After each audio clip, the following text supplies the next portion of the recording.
Hello friends, welcome back to my channel. আজকে আলোচনা করব ডাব্লিউবিপিএসসি ক্লার্কশিপ এক্সাম 2024 কে target করে বিগত কয়েকটি বছরের বিভিন্ন প্রশ্নপত্র এবং তার উত্তর রিলেটেড বিভিন্ন প্রশ্নের সঙ্গে আলোচনা করব।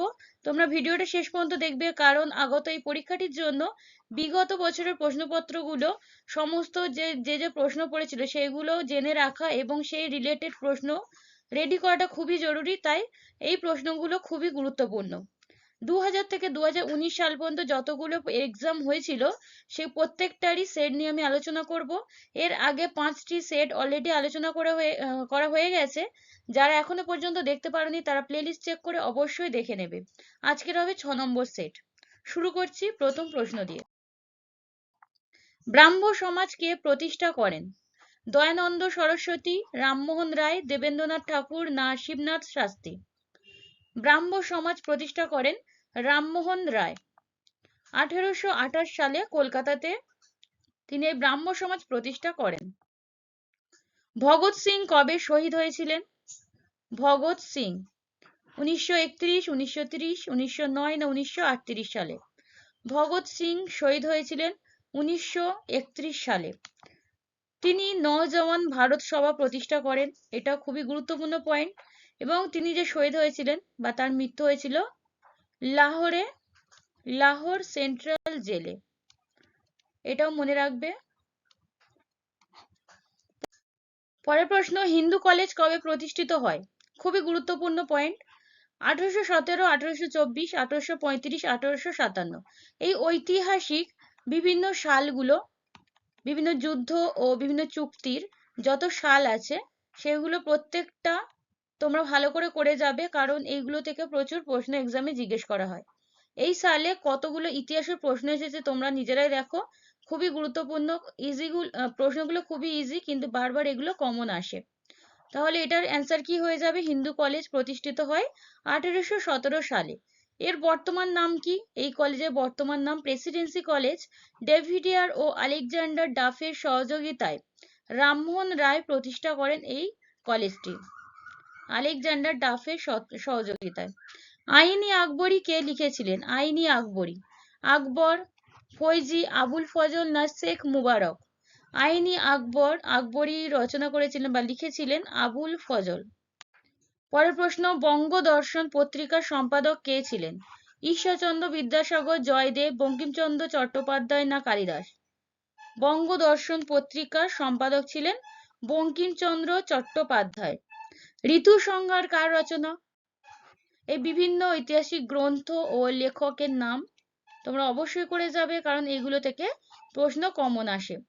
ভবভূতি, জয়দেব, বিদ্যাপতি, কালিদাস?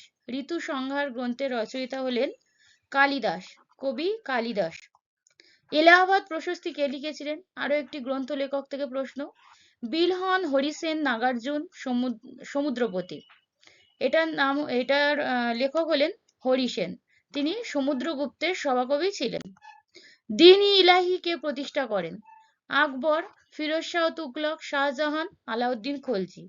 দ্বীন-ই ইলাহি প্রতিষ্ঠা করেন আকবর। কবুলিয়ত ও পাট্টা কে চালু করেন?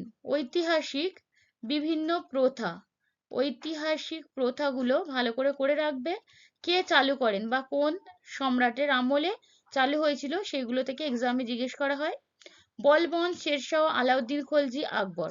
কবুলিয়ত ও পাট্টা প্রথা চালু করেন শেরশাহ। পরের প্রশ্ন দেখো, দেবনামপ্রিয় প্রিয়দর্শী উপাধি কে গ্রহণ করেছিলেন?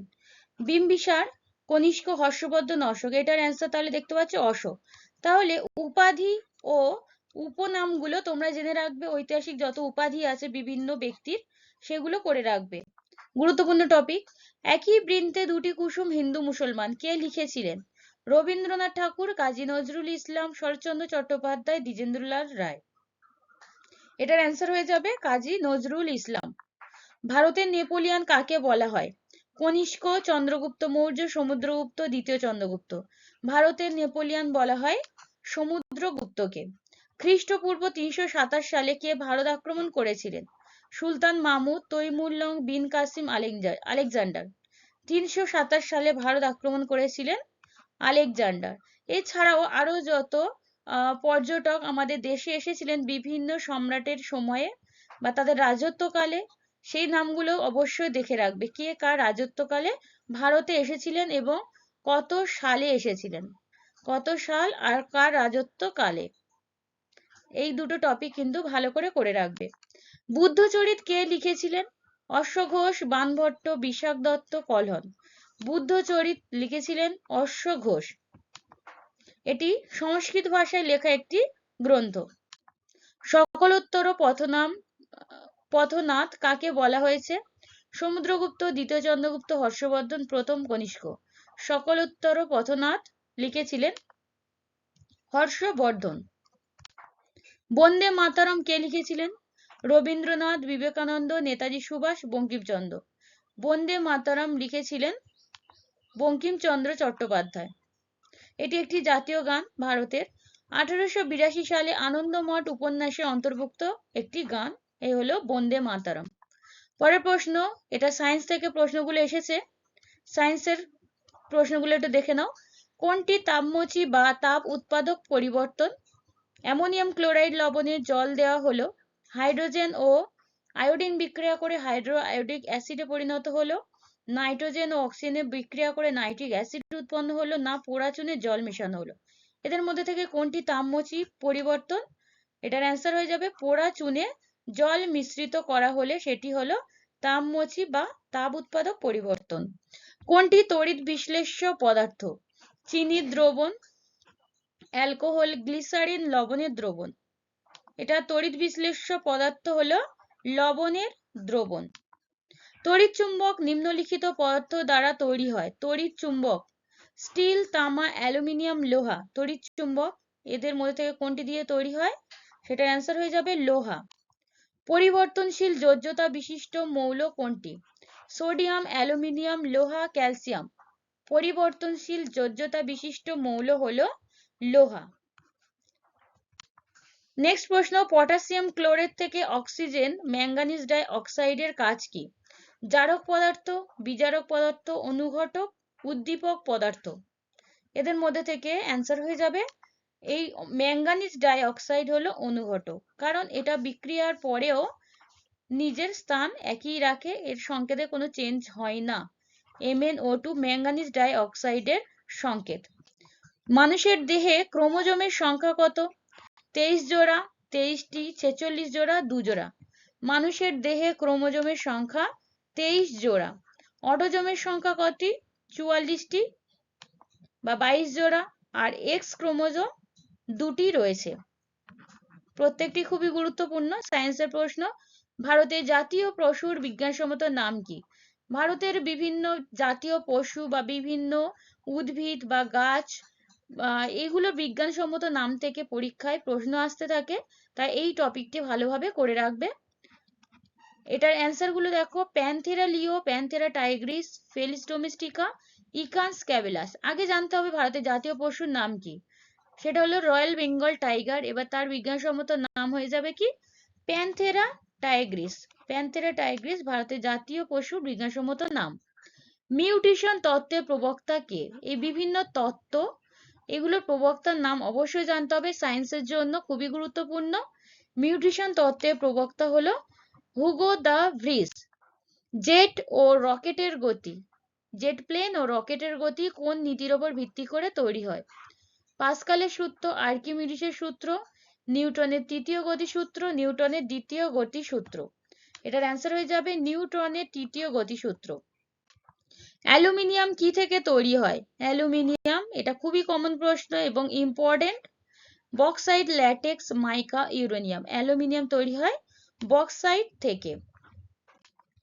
একই পারমাণবিক সংখ্যাযুক্ত কিন্তু বিভিন্ন ভর সংখ্যা বিশিষ্ট পরমাণুগুলোকে কি বলা হয়? Isotone, isotope, isobar, isomer. দেখো এখানে বলেছে একই পারমাণবিক সংখ্যা, তাহলে এটার অ্যান্সার হয়ে যাবে আইসোটোপ। ভারতবর্ষে শিম জাতীয় উদ্ভিদ চাষ করার কারণ কি? মাটিতে অক্সিজেন সৃষ্টি করা, মাটিতে নাইট্রোজেন সৃষ্টি করা, কার্বন ডাই অক্সাইড সৃষ্টি করা, না মাটিতে আর্গন সৃষ্টি করা। ভারতে শিম জাতীয় উদ্ভিদ চাষ করার কারণ মাটিতে নাইট্রোজেন সৃষ্টি করা। সালোক সংশ্লেষ নাম করেন কোন বিজ্ঞানী? বিজ্ঞানী বার্নেস হ্যান্সক্রেফ ব্ল্যাকম্যান রবার্ট হুক সালোক সংশ্লেষের নামকরণ করেন বিজ্ঞানী বার্নেস। একটি জলপূর্ণ একখণ্ড বরফ ভাসছে, সমস্ত বরফ গলে গলে গিয়ে বিকারের জলতল উপরে উঠবে নিচে নামবে একই থাকবে, না প্রথমে উপরে উঠবে পরে নিচে নামবে? একখণ্ড বরফ ভাসছে, তারপরে বরফটা গলে গেলে এর জলতলের কোনো চেঞ্জ হয় না, তাই এটার অ্যান্সার হয়ে যাবে একই থাকবে। এই প্রশ্নগুলো খুব ভালো করে করবে, সায়েন্সের এই প্রশ্নগুলো খুবই গুরুত্বপূর্ণ। এটা শুধুমাত্র ক্লার্কশিপের জন্য নয়, আগত সমস্ত পরীক্ষার জন্য প্রশ্নটি খুবই গুরুত্বপূর্ণ। সম্প্রতি কোন গবেষণাগারে বিজ্ঞানীরা অতি ক্ষুদ্র আকারে বিগ ব্যাং এর পুনঃসৃষ্টি করেছেন? বিগ ব্যাং থিওরির পুনঃসৃষ্টি করেছেন কোন গবেষণাগার? এটার অ্যান্সার কি হয়ে যাবে? এটার অ্যান্সার হবে Saha institute of nuclear physics, যেটা রয়েছে কলকাতাতে। নেক্সট প্রশ্ন, হিমোসায়ানিন কি ঘটিত প্রোটিন? তাম্র, লৌহ, দস্তান ও ফসফরাস। হিমোসায়ানিন মূলত তাম্র ঘটিত একটি প্রোটিন, আর হিমোগ্লোবিন এটা লৌহ ঘটিত প্রোটিন। হিমালয়ের নিচ এক ধরনের পাললিক শিলা রূপান্তরিত আগ্নেয় শিলা না প্রবাল? হিমালয়ের নিচ একটি রূপান্তরিত শিলার উদাহরণ, রূপান্তরিত শিলা। অশ্বক্ষুরাকৃতি হ্রদ বা অক্সবো লেক নদীর কোন প্রবাহে দেখা যায়? উচ্চ গতিতে, নিম্ন গতিতে, মধ্য গতিতে, না কোনোটি নয়?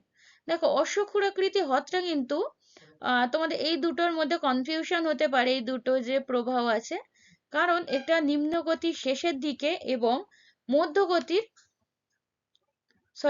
গতির শেষের দিকে এবং নিম্ন গতিতে এটি বেশি দেখা যায়, তাই এটার অ্যান্সার নিম্ন গতিতে হওয়া উচিত। এবার তোমরা দেখবে কেমন অ্যান্সারটা নিচ্ছে। নদীর মধ্যগতির শেষের দিকে ও নিম্ন গতিতে নদীর ক্ষয়কাজ ও সঞ্চয় কাজের ফলে এটি সৃষ্টি হয়। ভারতের উপর অবস্থিত নিম্নের কোন রেখাটি? এই রেখাগুলির মধ্যে ভারতের উপরে অবস্থান করছে কর্কট ক্রান্তি রেখা। নাগার্জুন সাগর বহুমুখী নদী প্রকল্প কোন নদীর জল ব্যবহার করে? তার মানে বিভিন্ন প্রকল্প এবং সেগুলি কোন নদীর উপরে গড়ে উঠেছে বা কোন নদী তীরবর্তী, সেই নামগুলো তোমাদের জেনে রাখতে হবে। নাগার্জুন সাগরটা হয়ে যাবে কৃষ্ণা নদীর জল ব্যবহার করে। জারোয়া নামক উপজাতি কোথায় বসবাস করে? লাক্ষাদ্বীপ, মিজোরাম, আন্দামান, মধ্যপ্রদেশ। জারোয়া উপজাতিটি রয়েছে আন্দামান দ্বীপপুঞ্জে। ম্যানগ্রোভের বন পাওয়া যায় কোন রাজ্যে? মধ্যপ্রদেশ, বাঁকুড়া, সুন্দরবন, নর্মদা, বদ্বীপ। ম্যানগ্রোভ অরণ্য দেখা যায় পশ্চিমবঙ্গের সুন্দরবনে। এটি একটি ইউনেস্কো ওয়ার্ল্ড হেরিটেজ সাইট। এটাও খুব ভালো প্রশ্ন। পরের প্রশ্ন আছে, গ্রীষ্মকালে রাজস্থান আবহাওয়ায় সৃষ্টি হয় উচ্চচাপ কেন্দ্র, নিম্নচাপ কেন্দ্র পাঞ্জাবে, না এদের কোনোটিই নয়? এটার অ্যান্সার হয়ে যাবে নিম্নচাপ কেন্দ্রের সৃষ্টি হয়। ভারতে কোন ভূপ্রাকৃতিক অঞ্চল আয়তনে বৃহত্তম? উপদ্বীপীয়, হিমালয়, বিস্তীর্ণ সমভূমি, উপকূলীয় সমভূমি। এটার অ্যান্সার কি হবে? চেষ্টা করো করার। এটার অ্যান্সার হয়ে যাবে বিস্তীর্ণ সমভূমি অঞ্চল। ভূপ্রাকৃতিক অঞ্চল আয়তনে বৃহত্তম। এটি একটি ভূপ্রাকৃতিক অঞ্চল, এটি আয়তনের দিক থেকে বৃহত্তম। পরের প্রশ্ন, ভারতের কোন জলবায়ুতে বিষুবের সময় সবচেয়ে বেশি বৃষ্টিপাত হয়? নিরক্ষীয়, মৌসুমী, স্টেপ, ভূমধ্যসাগরীয়। এটার অ্যান্সার হয়ে যাবে নিরক্ষীয় অঞ্চলে। আব্দুল্লাহ ওসালান হচ্ছেন টিউনিশিয়ার প্রধানমন্ত্রী, আলজেরিয়ার রাষ্ট্রপতি, তুরস্কে বন্দী একজন কুর্দ সন্ত্রাসবাদী, মরক্কোর সুলতান। দেখো, কারেন্ট অ্যাফেয়ার্স এর প্রশ্ন এটা এখনকার পরীক্ষার জন্য এতটা ইম্পর্টেন্ট নয়, তবে এটা থেকে মোটামুটি আইডিয়া করা যাচ্ছে কি কি প্রশ্ন আসতে পারে। এই প্রধানমন্ত্রী, রাষ্ট্রপতি বা এই সন্ত্রাসবাদী এরকম টাইপের কারেন্ট যদি কোনো টপিক আসে সেগুলো অবশ্যই দেখে রাখতে হবে। এটার অ্যান্সার হয়ে যাবে তিনি ছিলেন তুরস্কে বন্দী একজন কুর্দ সন্ত্রাসবাদী। পরের প্রশ্ন, উত্তর দক্ষিণ কথোপকথন বলতে কি বোঝায়? উত্তর দক্ষিণ কথোপকথন হলো উন্নত ও উন্নয়নশীল দেশগুলির মধ্যে বাণিজ্যিক আলোচনা। গোলান পর্বত থেকে ইসরায়েল সরে না এলে শান্তি অসম্ভব। কোথায়? ইসরায়েল ও পিএলওর মধ্যে, ইসরায়েল ও সিরিয়ার মধ্যে, ইসরায়েল ও মিশরের মধ্যে, না ইসরায়েল ও লেবাননের মধ্যে? এটার অ্যান্সার হয়ে যাবে ইসরায়েল ও সিরিয়ার মধ্যে।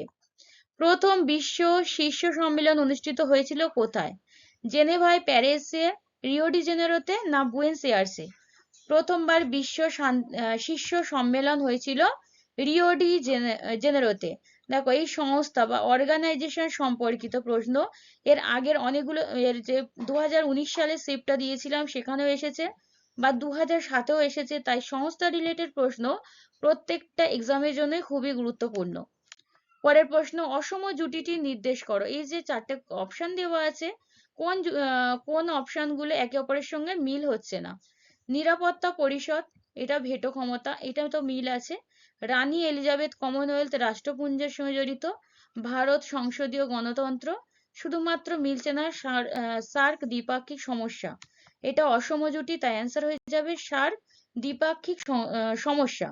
পরের প্রশ্ন, পশ্চিমবঙ্গ শিল্প উন্নয়ন কর্পোরেশনের চেয়ারম্যান কে? শঙ্কর সেন, জ্যোতি বসু, সোমনাথ চ্যাটার্জি না বীরেন সাহা? পশ্চিমবঙ্গ শিল্প উন্নয়ন কর্পোরেশনের চেয়ারম্যান হলেন সোমনাথ চ্যাটার্জি। বীরত্ব প্রদর্শনের সর্বশ্রেষ্ঠ পুরস্কার কি? পরমবীর চক্র, মহাবীর চক্র, সর্বোত্তম যুদ্ধ সেবা মেডেল, উত্তম যুদ্ধ সেবা মেডেল। বীরত্ব প্রদর্শনের সর্বশ্রেষ্ঠ পুরস্কার হচ্ছে পরমবীর চক্র। বাংলা সাহিত্যে প্রথম মহিলা উপন্যাসিক কি? দেখো, প্রথম মহিলা খুবই গুরুত্বপূর্ণ টপিক, এটা স্ট্র্যাটেজিকের জন্য খুবই গুরুত্বপূর্ণ, প্রত্যেকটা এক্সামের জন্যই। এটার অ্যান্সার কি হয়ে যাবে? প্রথম মহিলা উপন্যাসিক হলেন স্বর্ণকুমারী দেবী। 1876 সালে তিনি এই প্রথম মহিলা উপন্যাসিক হিসাবে পরিচিতি লাভ করেছিলেন। নারায়ণ কার্তিকেয়ান কোন স্পোর্টসের সাথে জড়িত? এই বিভিন্ন স্পোর্টসম্যান কোন স্পোর্টসের সঙ্গে জড়িত সেইগুলো করে রাখবে, খুবই গুরুত্বপূর্ণ। এটার অপশনগুলো দেখে নেওয়া যাক। সাইকেল চালনা, motor racing, golf, snooker. Narain Karthikeyan ছিলেন একজন মোটর রেসিং ড্রাইভার। হুতুম প্যাঁচার নকশা লিখেছিলেন কে? বঙ্কিমচন্দ্র চট্টোপাধ্যায়, কালীপ্রসন্ন সিংহ, তৈলক্যনাথ মুখোপাধ্যায়, পরিমল গোস্বামী। হুতুম প্যাঁচার নকশা লিখেছিলেন কালীপ্রসন্ন সিংহ। আজকে শেষ প্রশ্ন, মিডনাইট চিলড্রেন বইটির লেখক কে? বিক্রম শেঠ, খুশবন্ত সিং, সলমান রুশদি, শোভা দে। মিডনাইট চিলড্রেন বই ও লেখক থেকে প্রশ্ন, এটার অ্যান্সার হয়ে যাবে সলমান রুশদি। আজকের ভিডিওটা এই পর্যন্ত। যদি তোমাদের ভালো লেগে থাকে তবে অবশ্যই সাবস্ক্রাইব করে রাখবে এবং পাশে থাকা বেল আইকনটি অন করে রাখবে সবার প্রথমে নোটিফিকেশনটি পাওয়ার জন্য। তাহলে শেষ পর্যন্ত দেখার জন্য তোমাদেরকে অসংখ্য ধন্যবাদ।